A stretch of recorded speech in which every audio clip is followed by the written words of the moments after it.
have proven.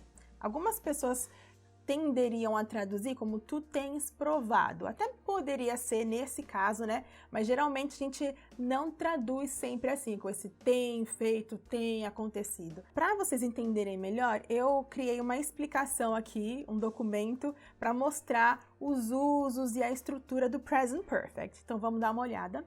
Então vamos começar dando uma olhada na estrutura, que é como a gente forma esse tempo verbal, o present perfect. Então aqui eu só criei exemplos usando you e usando I, tá? Então a gente vai focar nesses dois pronomes, you que é você, I que é eu.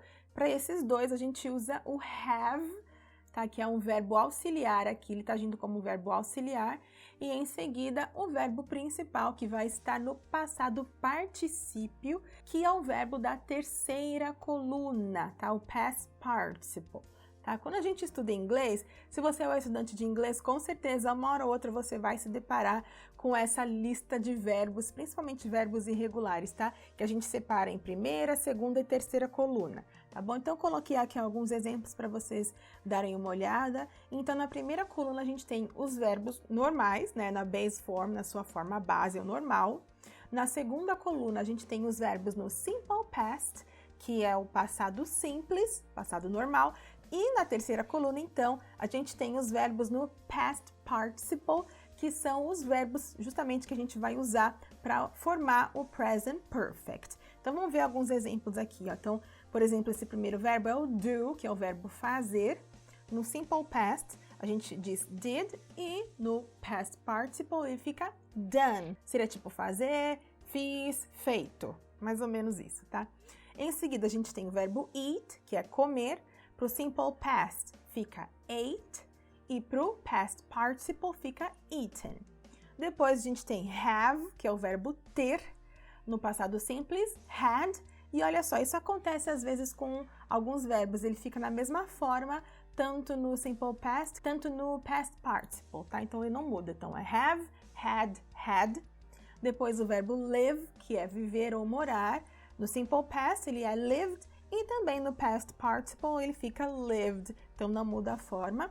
E por último a gente tem aqui como exemplo o verbo see, que quer dizer ver, no passado simples é saw e no particípio é o seen, tá? Então a gente vai usar sempre os verbos dessa terceira coluna para formar o present perfect, tá? Então agora a gente já viu a estrutura, vamos ver quando que a gente usa esse tempo verbal, que muitas pessoas se confundem, né? Porque a gente não tem ele no português. Eu separei dois principais usos, que realmente são os principais. Se você conseguir pegar esses dois usos, você já vai entender a maior parte do present perfect. Provavelmente não vai ter problemas na hora de usar, tá? Então, o primeiro uso aqui é de que a gente usa o present perfect para se referir a algo que começou no passado e ainda é verdade no presente, né? Ele teve início no passado, mas é algo que ainda acontece no presente. Eu coloquei dois exemplos aqui, na verdade é quase a mesma frase, só que a primeira está no simple past, no passado simples, e a segunda, sim, está no present perfect, né? Que é o que a gente está focando aqui. Então, olha só a diferença. Na primeira frase, a gente tem assim, ó, you lived in the US in 2010. Você morou nos Estados Unidos em 2010, né? Aqui tem o simple past. E na segunda frase, a gente tem you have lived in the US, que quer dizer você mora nos Estados Unidos, que aí é o present perfect. Olha só a diferença. Na primeira frase, com o simple past, eu estou falando de algo que aconteceu no passado e acabou lá no passado. Ele não continua no presente, né? Não é verdade no presente, porque você morou nos Estados Unidos, não mora mais. No passado você morou e acabou lá, agora você mora em outro lugar. Então esse é o sentido do passado simples. Para o present perfect, que é o que a gente está falando mais aqui, tem outro sentido. Dá o sentido de que você começou a viver lá no passado e ainda vive agora no presente. Então, esse é o sentido do present perfect. Por isso, né, que ele está entre o passado e o presente, justamente porque é algo que começou no passado, teve início no passado, mas ainda é fato no presente. Então, aqui, you have lived in the US, você mora nos Estados Unidos ainda hoje. E o segundo caso, né, o segundo uso principal é de quando a gente não menciona o tempo específico do passado.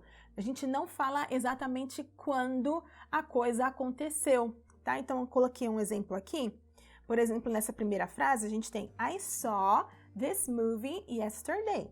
O saw, como a gente viu aqui, é um verbo no passado simples, né? É alguma coisa que começou no passado e acabou lá. Eu simplesmente vi.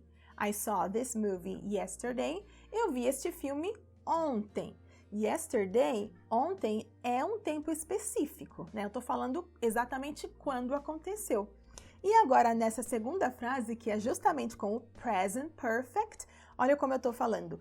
I have seen this movie before. I have seen this movie before. Aí tem o sentido de eu já vi este filme antes. Alguma vez na minha vida, eu não tô falando exatamente quando eu vi este filme. Então, olha só a diferença, tá? Quando a gente tem um tempo específico, determinado, a gente não pode usar o present perfect, né? Que é com have, mais o verbo na terceira coluna em seguida. A gente tem que usar o simple past, que é o passado simples, porque justamente ele expressa algo que acabou lá no passado, começou no passado e acabou no passado. Então, esses são os dois principais usos do present perfect. Ficou claro? E voltando então para a canção, olha o que ele está falando. You have proven, tu provaste. Ele não está falando quando, né? E também não é uma coisa que aconteceu no passado e acabou lá no passado, porque Deus continua provando ainda hoje, né? Então, you have proven, tu provaste no present perfect.